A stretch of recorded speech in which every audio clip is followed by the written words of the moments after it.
오늘은 신약성경 두 군데를 살펴보겠습니다. 먼저 사도행전 14장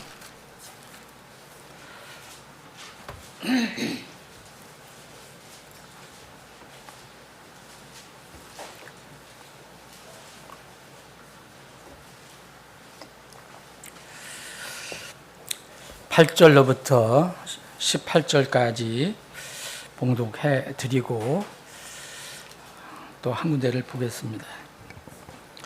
루스드라에 한 사람이 앉아 있는데 그의 발은 허약하여 그의 어머니의 태로부터 불구자가 되어 결코 걸어본 적이 없었더라. 바로 그가 바울이 말하는 것을 듣자 바울이 그를 주시하여 보고 고침을 받을 믿음이 그에게 있음을 알고는 큰 목소리로 이르되 네 발로 똑바로 일어서라 하더라. 이에 그가 뛰고 걷더라. 그러자 그 백성이 바울이 행한 것을 보고 목소리를 높여 루가니아로 말로 이르되 신들이 하나님의 모양으로 우리에게 내려왔다 하더라. 또한 그들이 바나바는 주피터라 하고 바울은 주로 말하는 자이기에 먹큐리라 하더라. 그러자 그들의 도시 앞에 있던 주피터의 제사장이 황소들과 화관들을 가지고 성문들 쪽으로 나와 백성과 함께 희생물을 드리려고 하더라. 바나바와 바울 두 사도가 이에 관해 듣고는 자기들의 옷을 찢고 백성 안으로 달려가 소리 지르며 이르되 선생들아 너희가 어찌하여 이런 일들을 행하느냐. 우리도 너희와 같은 성정을 가진 사람들로서 너희에게 복음을 선포하는 것은 너희가 이러한 헛된 것들로에서부터 살아계신 하나님께로 돌아서게 하려 함이니 그분은 하늘과 땅과 바다와 그 안에 있는 모든 것들을 만드신 분이시니 그분께서 지나간 때에는 모든 민족들이 각각 제 갈 길로 걸어가도록 유인하셨느니라. 그럼에도 불구하고 그분께서는 선을 행하시고 하늘로부터 우리에게 비를 주시며 또 열매가 풍성한 계절을 주시고 음식과 기쁨으로 우리의 마음들을 채워주심으로써 증거 없이 자신을 내버려 두지 아니하셨느니라 하더라. 그들이 이런 말로 간신히 백성을 말려 그들이 자기들에게 희생물을 드리지 못하게 하더라. 바로 다음 성경인 로마서 13장을 보겠습니다.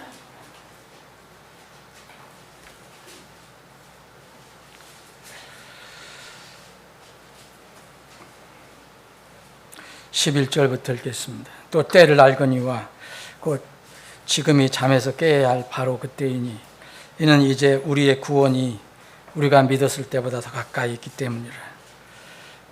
밤이 많이 지나고 낮이 가까이 왔으니 그러므로 우리가 어둠의 행위들을 벗어버리고 빛의 갑옷을 입자. 낮에서와 같이 우리가 정직하게 걸을지니 흥청거림과 취함 속에서 걷지 말고 불륜과 방탕함 속에서 걷지 말며 다툼과 시기 속에서 걷지 말자. 오직 우리는 주 예수 그리스도로 옷 입고 육신의 정욕을 채우기 위해 육신에게 기회를 주지 말라. 아버지 하나님, 하나님께서 우리에게 들려주시는 모든 말씀에 대해서는 저희들이 아멘, 또 아멘, 아멘입니다. 이 마지막 때를 살아가는 우리에게는 하나님 말씀밖에 소망이 없기 때문입니다. 오늘도 우리에게 이 생명의 말씀, 소망의 말씀을 주심을 감사합니다. 말씀의 저자이신 성령 하나님께서 우리에게 깨우침을 허락해 주시고 또 사랑하는 지체들 각자의 분량에 필요한 생명의 양식을 이 시간 공급해 주시옵소서. 거룩하신 예수님의 이름으로 기도합니다. 아멘. 여러분 지금 오늘 교회에 오실 때 좀 불편함을 느끼셨죠? 주차장 문제도 있고 아직도 불도 안 들어왔고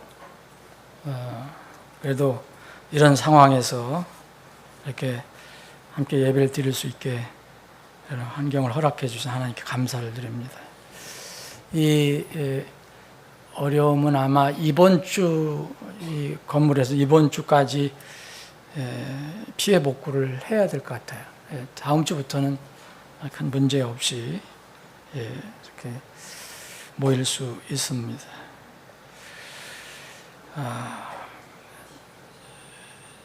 저는 이 지난 수요일 폭우가 내릴 때 잠깐 이런 걸 경험해본 것이 처음이 아니잖아요.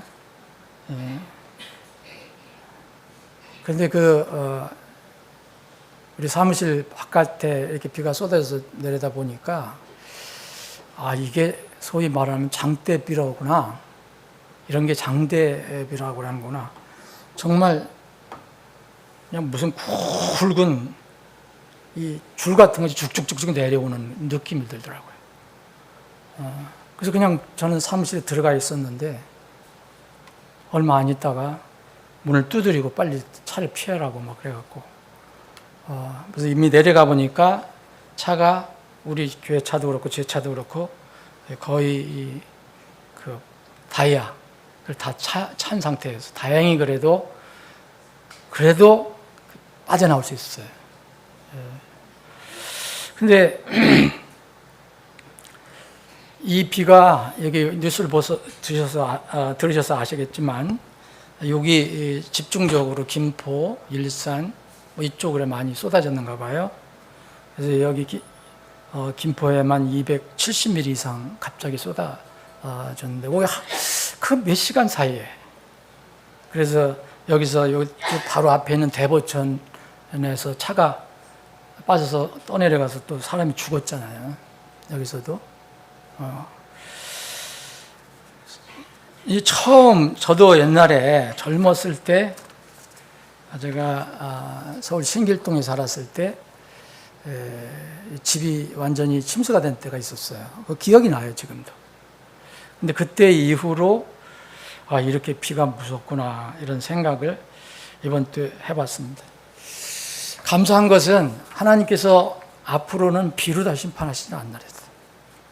그죠? 그 분명히 약속하셨어요. 앞으로는 불로 심판하신다 그랬습니다. 그런데 그러면 이게 뭘까? 저는 이것이 하나의 자연 현상을 통해서 우리에게 주시는 어떤 잠을 깨워주시는 어떤 두드림이라 저는 생각합니다. 영어로 wake up call이라고 하는데 이걸 어떻게 번역해야 될지 잘 모르겠어요.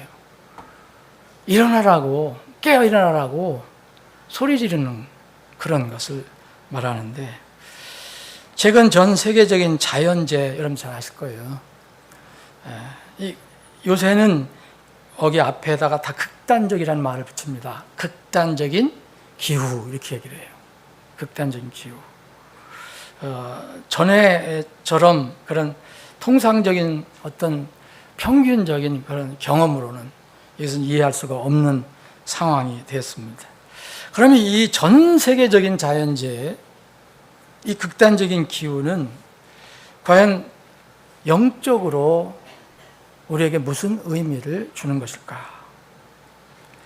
여러분 잘 아시는 거예요. 요새는 매스컴이 발달해갖고, 저는 근데 하도 많이 나오니까 이제 무감각해졌어요. 지금 미국 동부, 서부 지진이 일어나는 거 여러분도 아시죠? 이게 또 급속하게 증가하고 있어요. 얼마 전에 러시아 캄차카 반도에서도 8.8 지진이 일어났어요. 태평양 연안 여러 나라에서 지금 지진이 일어나고 있습니다. 일본은 심심하면 일어나요. 또 여러분 화산이 많이 폭발하는 거 여러분 보시죠. 이 빈번한 지진의 결과로 온 세계 이 화산들이 활화산이 되어서 계속 폭발하고 있습니다.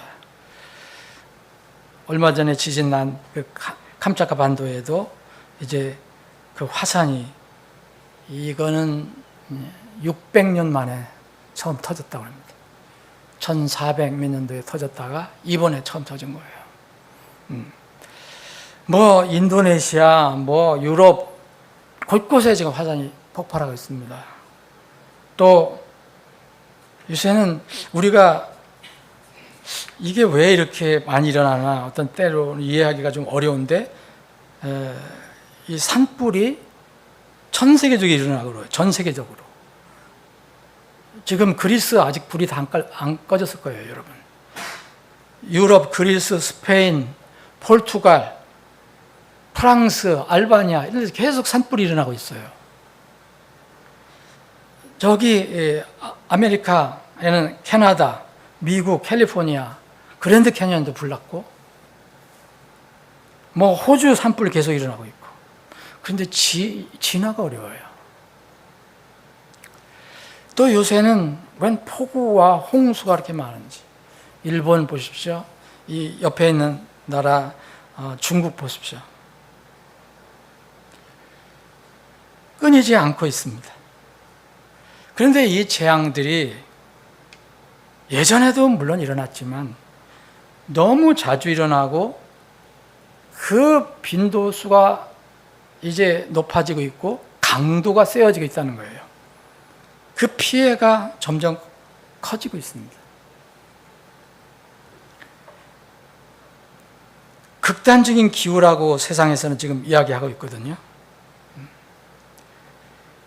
그런데 이 극단적인 기후, 이 자연은 그럼 스스로 활동하는 것일까?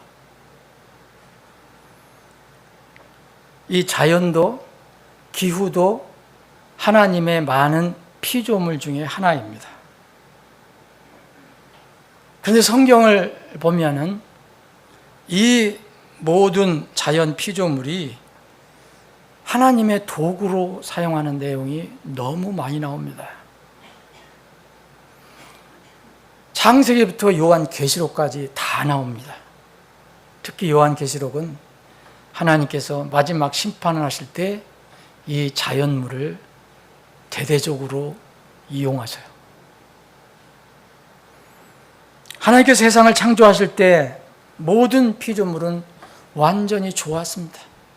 주님께서 창조하시고 보시니 좋았더라, 좋았더라, 좋았더라 그랬습니다. 그러나 에덴 동산에 사람의 죄가 들어온 이후로는 하나님께 순종하지 않고 하나님 대적하는 인류 조상이 죄를 범한 이후로는 그 죄값으로 세상 위에는 항상 이것이 존재했습니다. 저주입니다. 죄로 인한 싹시입니다. 이런 모든 죄로 인한 이 결과, 열매, 이것들은 예수님께서 다시 오실 때에 다시 정상으로 회복될 것이라고 성경은 말씀하고 있습니다. 그러나 우리는 그날이 오기 전 자연 세계에 살 수밖에 없는데 우리가 사는 이 자연 세계 안에 주님이 오시기 전까지 큰 격변이 계속 일어날 것이다. 그 빈도와 강도는 점점 더 세어질 것이다. 우리는 이런 시대에 지금 살아가고 있습니다. 2025년 8월 17일 오늘도 이런 시대에 우리가 살아가고 있습니다. 성경을 우리가 읽어보면 하나님께서는 때때로 무감각한 사람들의 주의를 끌기 위해서 뭔가 깨워주시기 위해서 뭔가 강조하시기 위해서 하나님께서 직접 지으신 자연물을 표적으로 사용하시는 내용들이 곳곳에 기록되어 있는 것을 우리가 쉽게 발견합니다. 이스라엘 백성에게 십계명을 주셨을 때 시내 산에 어떤 상황이었는지 여러분들 다 아실 것입니다. 정상적인 날씨 기후가 아니었고 햇빛이 없어지고 검은 구름이 몰려왔고 천둥과 번개가 치고 그리고 연기와 불이 또 임했습니다. 예수님 못 박히실 때는 3시간 햇빛이 죽었습니다. 흑암의 세계가 되었습니다. 때로는 극단적인 날씨와 같은 자연의 현상을 사악한 민족을 깨우치시기 위해서, 고치시기 위해서 심판의 도구로 사용하신 내용도 곳곳에 기록이 되어 있습니다. 이스라엘에게 너희들 내 말을 순종해라. 순종하면 이렇게 내가 복을 주겠다. 그러나 순종하지 않고 너희들이 고집스럽게 불순종하면은 내가 이렇게 너희들을 다루겠다. 이렇게 말씀하실 때 거기에 자연물을 또 사용하신 내용이 있습니다. 이스라엘 땅을 메뚜기로 뒤덮어서 식량을 없애버리실 때도 있었습니다. 엘리야가 아합 왕이 회개하도록 촉구했지만 그 사악한 아합 왕이 회개도 하지 않고 백성들도 회개하지 않았을 때, 오히려 하나님을 무시했을 때 하나님은 비를 내리지 않게 해서 흉년이 들게 했습니다. 또 유대인들이 바벨론에서 돌아와서 너희들 내가 풀어줄 테니 가서 성전을 다시 수축하라 하셨는데 돌아와서 기뻐하면서 겨우 성전 기초만 놓고 또 세상 즐거움에 빠졌는지 10수년을 또 세상에 빠져서 성전은 전혀 생각하지 않고 있었을 때 하나님께서 이제 가뭄을 보내시고 마른 병을 보내시고 곰팡이를 보내시고 우박을 보내셔서 그들이 먹을 식량을 거두어 가게 하셨습니다. 그럴 때 하나님의 심판임을 깨닫고 회개하고 성전 건축을 하기 위해 다시 시작을 했습니다. 이 내용이 학계에 기록이 되어 있습니다. 그러면 그 하나님이 우리가 사는 이 세기에, 이 시대의 하나님과 다른 하나님인가요? 하나님은 어제나 오늘이나 영원토록 동일하신 분입니다. 동일하신 하나님은 살아계신 하나님이라고 우리가 흔히 말합니다. 그 살아계신 동일하신 하나님은 지금도 역사 속에서 일어날 어떤 의미 있는 사건을 가리키기 위해서 여러 가지를 사용하실 수 있지만 그 중에 특히 마지막 때에 자연과 기후를 사용하신다는 것을 알 수 있습니다. 저는 이 극단적인 자연 이상 현상이 예수 그리스도께서 오시는 이 약속이, 말씀의 선포가 이제 우리 눈앞에 왔다는 것을 가르쳐주는 하나의 영적인 손가락이라고 저는 생각합니다. 어떤 사람이 이렇게 얘기합니다. 지금 설교자가 얘기한 그것은 구약 이야기로 지금 은혜 시대에는 더 이상 하나님이 자연을 사용하지 않습니다. 이런 주장은 비성경적인 주장입니다. 이런 마태복음 24장, 마가복음 13장, 누가복음 21장에 보면 예수님께서 오시기 전 세상 종말 전에 무슨 일을 먼저 말씀하셨나 여러분들 기억하실 것입니다. 자연재해가 있습니다. 기근이 있고 역병이 있고 지진으로 대표되는 자연재해가 일어납니다. 출산을 앞둔 여인의 진통이 점점 더 강해지는 것처럼 마지막 아이가 출산할 때까지 우리를 위해서, 우리를 건져내시기 위해서, 이 땅에서 건져내시기 위해서 오시는 예수님 마침내 이제 나타나실 때까지 이런 자연재해 빈도와 강도는 점점 증가할 것입니다. 그 외에 주님께서는 하늘로부터 두려운 광경도 있을 것이고 표적들도 있을 것이고 해, 달, 별들의 표적들도 있다고 말씀하셨습니다. 궁극적으로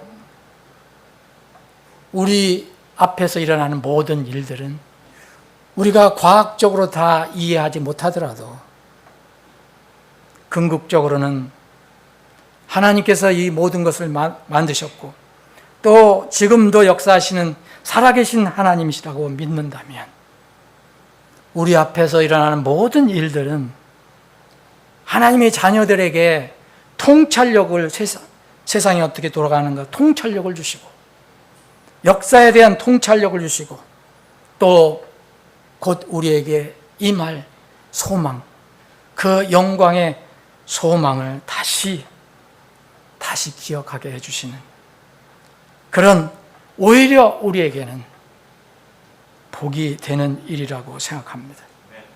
단 예수님의 오심에 대한 이런 것에 대해서 무지하지만 않는다면입니다. 데살로니가전서 4장에 이런 말씀이 있습니다. 데살로니가전서 5장입니다. 그러나 형제들아 그때와 그 시기에 관하여는 내가 너희에게 쓸 필요가 없느니라. 이는 주의 날이 밤에 도둑같이 오는 줄을 너희 자신이 완전히 알기 때문이라. 이는 그들의 평화와 안전이라고 말할 그때에 아이 가진 여자에게 산통이 임하는 것 같이 갑작스러운 파멸이 그들에게 임하리니 그들이 피하지 못할 것이기 때문이라. 그러나 형제들아 너희는 어둠 안에 있지 아니하니 그날이 도둑같이 너희를 덮치지 못하리라. 너희는 빛의 자녀요 낮의 자녀들이라. 우리는 밤이나 어둠에 속하지 아니하니라. 우리는 분명히 신분적으로는 이미 밤이나 어둠에서 벗어난 사람들입니다. 그러나 우리 육은 보장될 수 없습니다. 6절입니다. 그러므로 우리는 다른 사람들처럼 잠자지 말고 오직 깨어 정신을 차리자. 이 조건에 부합한 사람은 주님의 오심에 대해서 결코 무지하지 않을 것이고 또 갑작스럽게 왜 오셨는가 놀라지도 않을 것입니다. 조건을 그렇습니다. 잠자지 말고 세상 사람들처럼 잠자지 말고 깨어서 정신을 차려야 한다는 겁니다. 이 세상은 어떻게 하든지 우리 그리스도인들에게, 하나님의 자녀들에게 여러 가지 혼란한 정보를 제공합니다. 우리가 그 배경은 다 몰라도 믿는 사람들, 하나님의 자녀들을 이렇게 혼란하게 하는 것은 분명히 어떤 사탄의 배경이, 어떤 일이 있는지도 모릅니다. 세상은 지금 자연재해 원인으로 주장하는 것이 있습니다. 그것이 무엇입니까? 지구온난화입니다. 이 말은 뉴스를 들으면 아니면 그 외 프로그램에도 수시로 나옵니다. 요새 또 요새 이렇게 기후가 많이 어지러울 때는 이 지구온난화라는 말이 엄청나게 많이 나옵니다. 지구온난화가 말입니다. 지구가 최근 들어서 너무 뜨거워져 간다 이겁니다. 더워져 간다.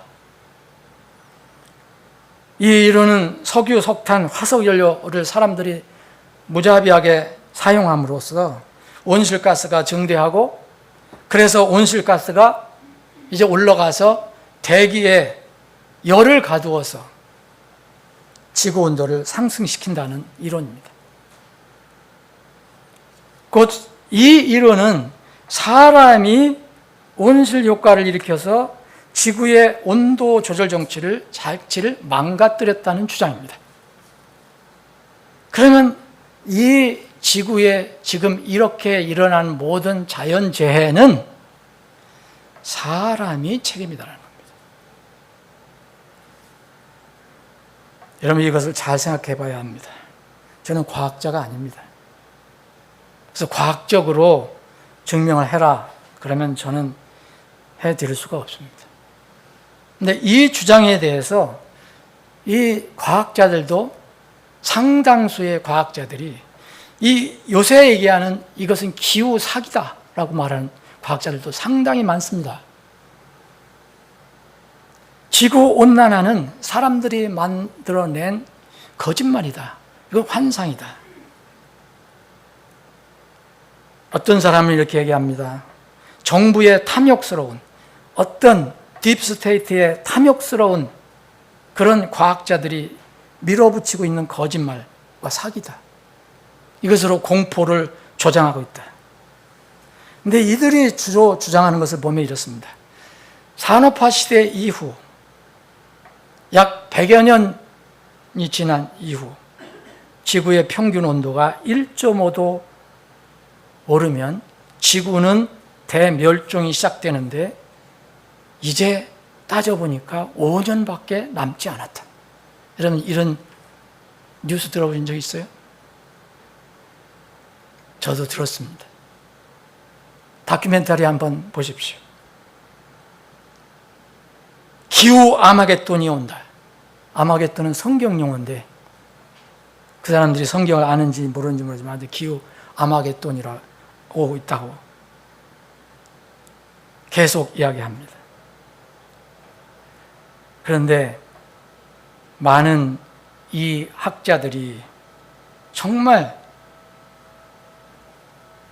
양심 있는 학자들은 지구 온난화가 온실가스와 관련이 있다는 직접적인 증거는 찾을 수 없다 얘기합니다.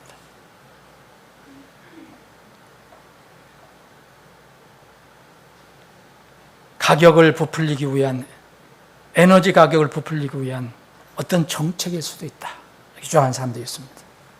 그래서 이 시대는 우리나라뿐만 아니라 전 세계가 소위 재생에너지가 붐이 일어나고 있고 여기에 관련된 산업들이 엄청난 돈을 벌고 있습니다. 또 이들은 기후세를 만들어서 세금을 걷어야 이 기후 문제를 해결할 수 있다고 얘기도 합니다. 사람들이 세금으로 기후세를 내면 환경적 책임이 없어지는 건가요? 자료에 의하면 CO2가 인위적으로 이 세상에 지금 이 기후 변화, 소위 얘기하면 지구 온난화에 기여한다는 것은 1%의 3분의 1도 안 된다고 합니다. 물론 저는 이게 이 절제되지 않은 이런 이 가스라든지 뭐 석유라든지 석탄을 막 쓰자는 얘기는 아닙니다. 그러나 지금까지 이 인위적으로 만약 사람들의 힘으로 이 세상의 기후를 바꾼다고 생각하면 근거로는 약 1%도 안 된다는 것입니다. 온실 효과의 대부분은 기후의 변화, 그걸 어떻게 합니까 우리가? 그리고 화산 폭발 등 이것으로 인해서 99.9%가 바로 자연적인 현상에서 일어난다는 겁니다. 물론 이것을 반대하는 과학자들은 비난할 것입니다. 토마스 소웰이라는 이 학자는 이렇게 얘기합니다. 지구의 기온이 먼저 올라가서 CO2가 증가했다라고 얘기했습니다. 근데 지구의 기온과 기후가 왜 바뀌는지는 정확히 모릅니다. 자, 우리는 이 내용을 잘 몰라도 하나 질문해야 합니다. 이 세상의 자연 세계, 이 세상 창조물 세계의 통제자는 누구입니까? 사람입니까? 하나입니까? 성경은 절대적으로 하나님이라고 선언합니다. 사람이 어떻게 이 자연물을 통제합니까? 인류가 자연을 오염시키는 일이 자연에 좋을 수는 없죠.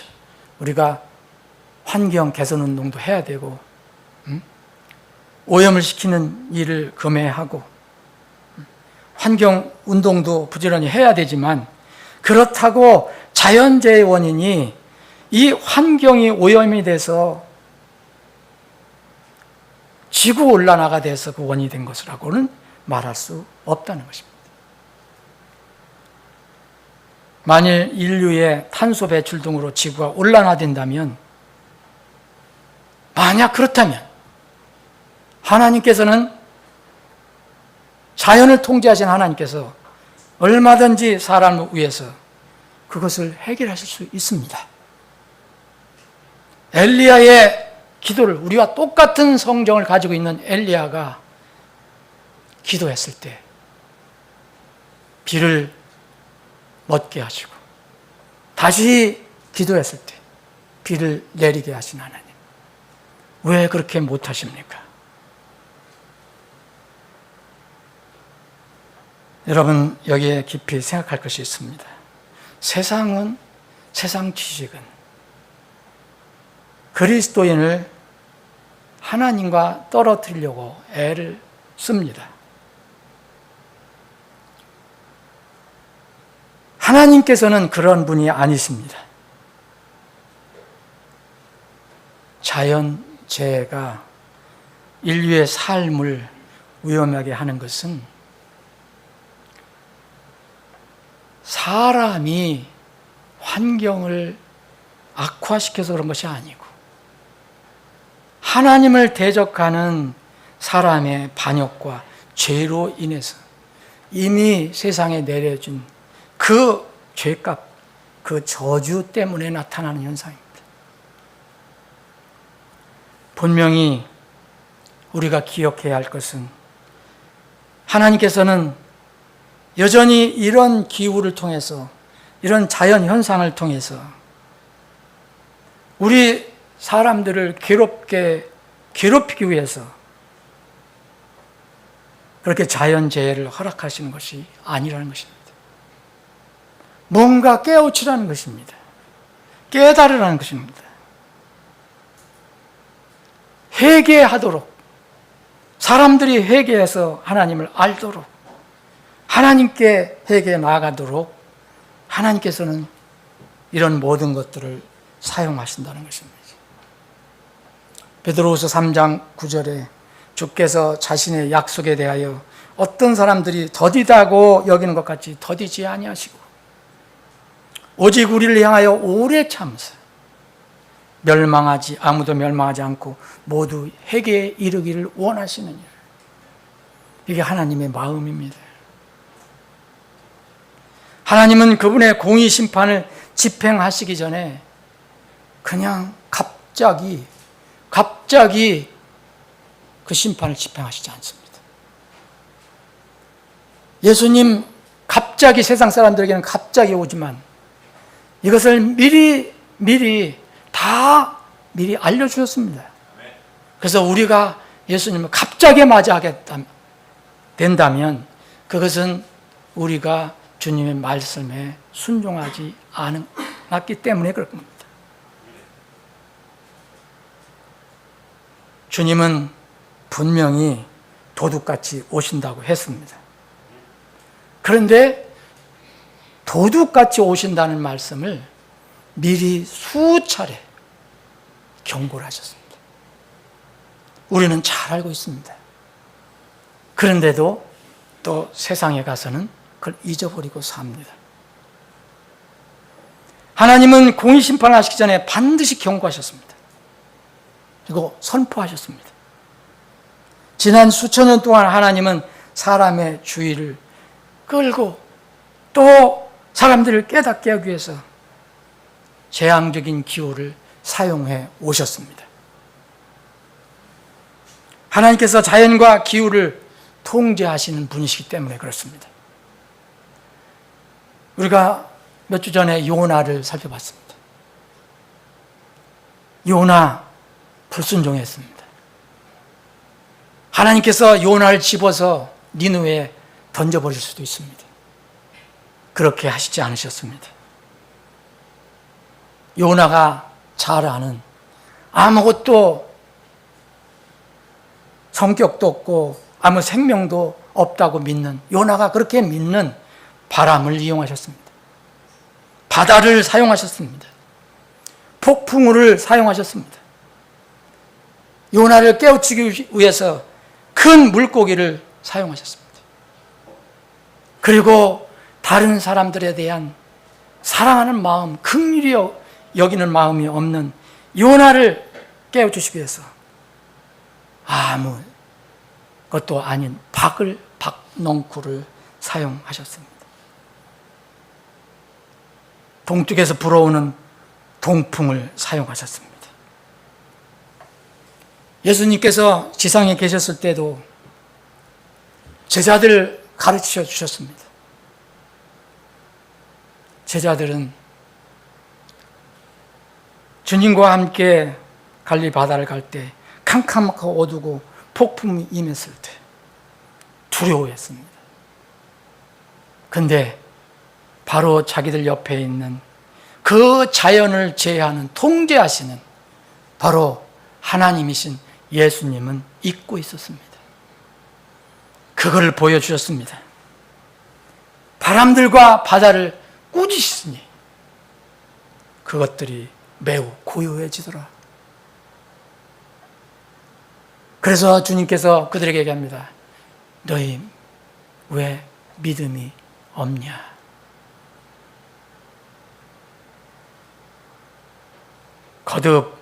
거듭 성경은 하나님이 기후를 통제하시는 절대 주권자이심을 선포하고 있습니다. 욥기 38장에서 41장까지는 욥이 하나님과 대화를 나눌 때 욥을 깨우치시기 위해서 하나님은 피조물, 자연물을 일일이 다 말씀하십니다. 내가 이것을 지었지 않았냐? 내가 이것을 쓰지 않느냐? 이것을 이렇게 하지 않느냐? 시편 100편, 104편, 시편 104편, 147편, 148편, 시편 19편. 여러분들 이것을 읽어보면 하나님이 모든 자연물을 통제하신 분이나 알 수가 있습니다.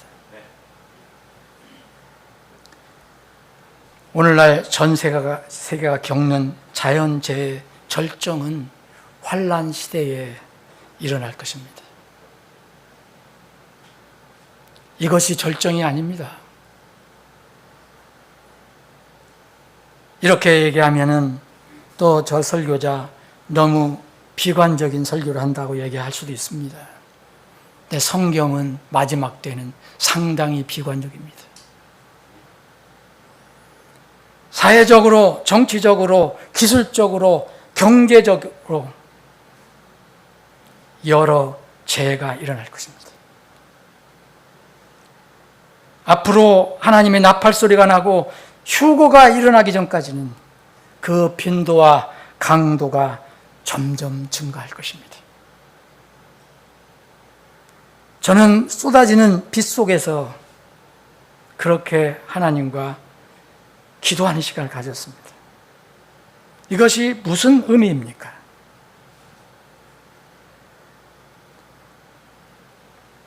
휴거가 일어난 후 대환란기에는 하나님의 무서운 심판으로 자연 재앙이 이 땅에 쏟아질 것입니다. 오늘날 일어나는 세계 곳곳의 기상이변 자연재해는 아무리 심해도 계시록에 이미 예언된 재앙과 절대 비교할 수가 없습니다. 요한계시록을 읽어보십시오. 그때 그 심판의 자리에 서 있는 사람들이 그 무서운 심판의 재앙을 견딜 수 있겠습니까? 이것은 우리 주위에서 일어나는 모든 것들은 이 마지막 때에 하나님께서 보내주시는 경고의 울림소리입니다. 하나님은 긍휼이 많으신 분입니다. 그분은 오래 참으십니다. 우리에게 자연재해를 통해서 우리의 영혼의 잠자는 영혼을 깨우는 벨소리로 울려주시는 것으로 믿어야 합니다. 하나님은 다시 말씀드리면 경고 없이 먼저 집행하시지 않습니다. 하나님의 징계와 단련의 목적은 벌을 주시는 것이 아닙니다. 회개하고 주님께 가까이 가게 하는 겁니다. 말씀을 정리하겠습니다. 우리 주위에서 일어나는 모든 것들은 우리가 다 이해를 하지 못하더라도 성경 말씀을 읽어보면서 하나님께서 우리에게 알려주시는 웨이크업 콜이다. 일어나라는 이제 알려주십니다. 경고 소리다. 잠에서 일어나라는 경고 소리다.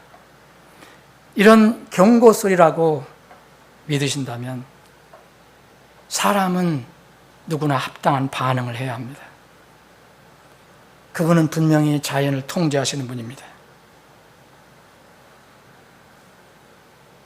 그분이 자연의 통제자이시라면 자연을 통해서 우리에게 알려주시는 이 모든 징조에 대해서는 우리가 어떻게 반응해야 하겠습니까?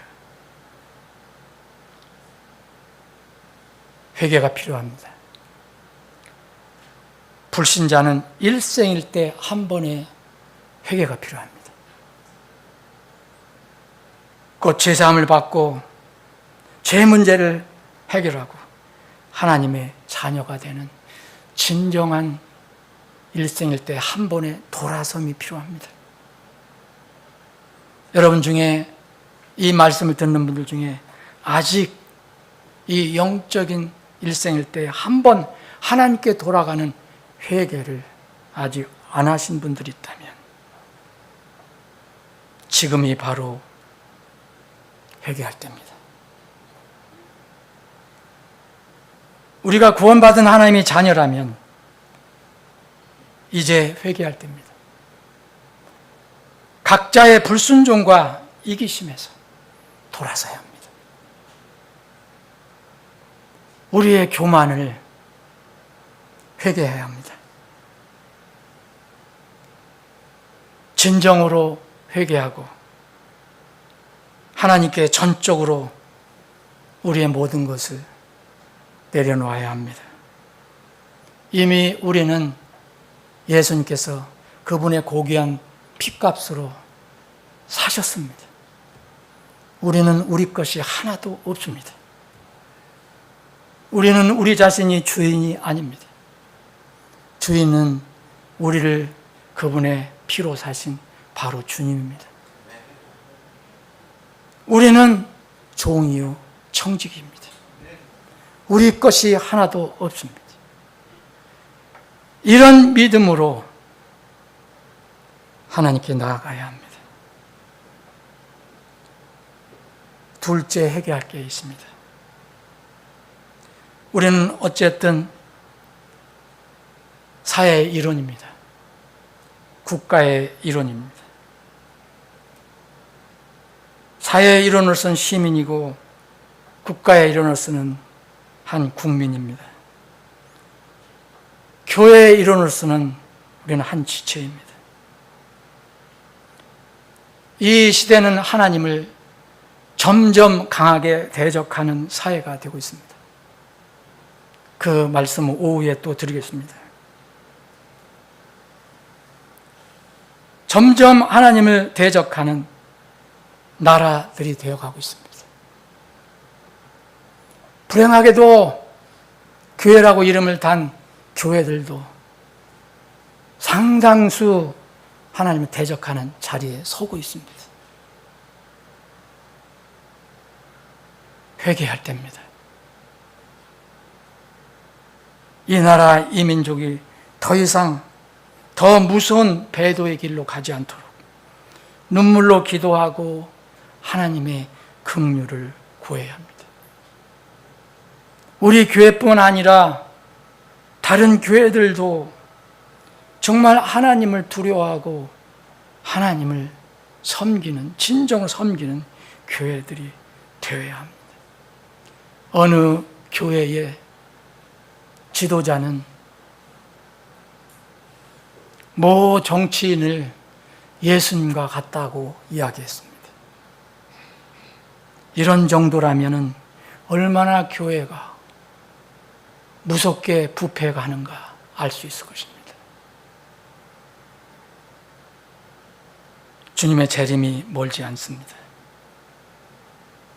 각종 재앙과 재난은 주님이 오시면 제거될 것입니다. 그러나 그 전까지는 우리는 피할 수 없는 이런 마지막 때의 시대에 살고 있습니다. 우리는 그 영광의 날까지 어떻게 살아야 하겠습니까? 로마서 읽고 말씀 마치겠습니다. 다시 한번 로마서 읽겠습니다. 로마서 13장 이제 8절부터 읽겠습니다.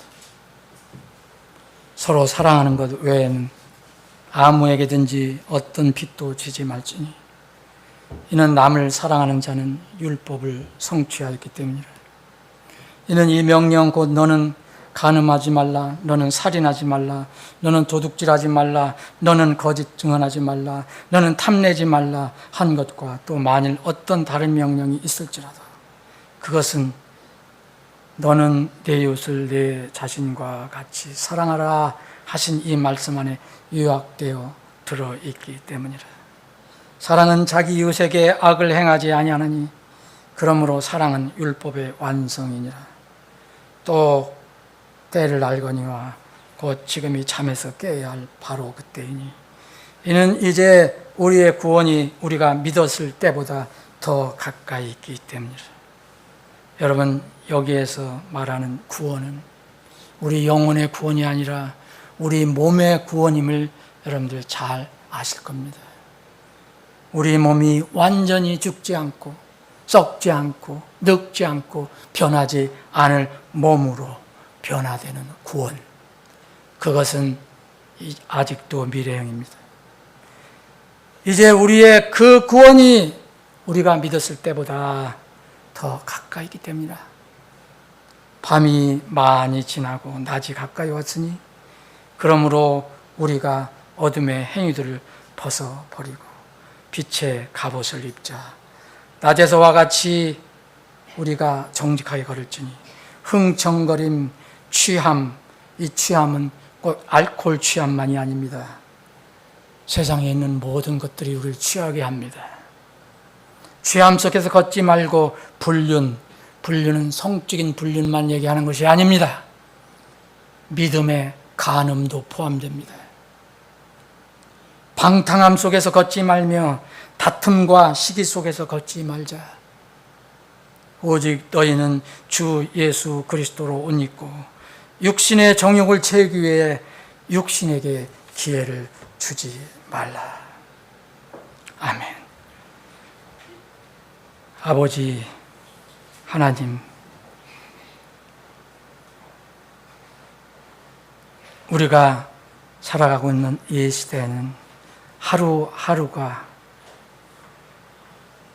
마지막이요, 또 하루하루가 하나님의 나팔 소리가 울려 퍼지는 날이 될 수 있음을 저희들이 믿고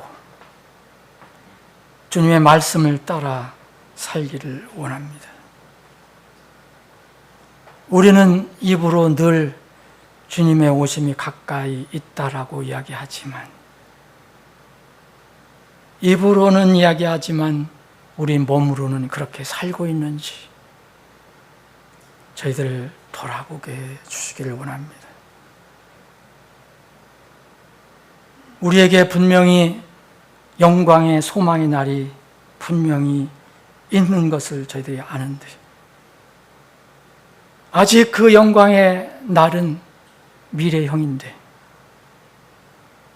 그 날이 우리에게 임할 때까지 지금 우리는 이 세상에서 어떻게 살아가고 있는지 우리를 돌아보게 해 주시옵소서. 밤이 많이 지난 것이 확실합니다. 이제 주님이 빛으로 오실 그 낮이 가까워온 것은 또 분명합니다. 주님께서 우리에게 말씀하십니다. 잠에서 깨어나라. 이제 잠에서 깨어나서 어둠의 행위를 버리고 빛으로 갑옷을 입으라고 말씀하십니다. 주님, 우리가 이 험하고 어지럽고 죄악된 세상에서 예수님을 옷 입고 육신의 정욕으로 해서 살지 않도록, 우리가 육신에게 기회를 주지 않도록 우리의 발걸음을 인도해 주시옵소서. 우리가 함께 한 사람 한 사람이 모여서 주님 몸을 이룬 우리 교회가 마지막 때에 주님의 갑옷을 입고 주님을 따라가는 그러한 주님께서 보시기에 합당하고 깨어있는 그런 교회가 되게 해 주시옵소서. 거룩하신 예수님의 이름으로 기도합나이다. 아멘.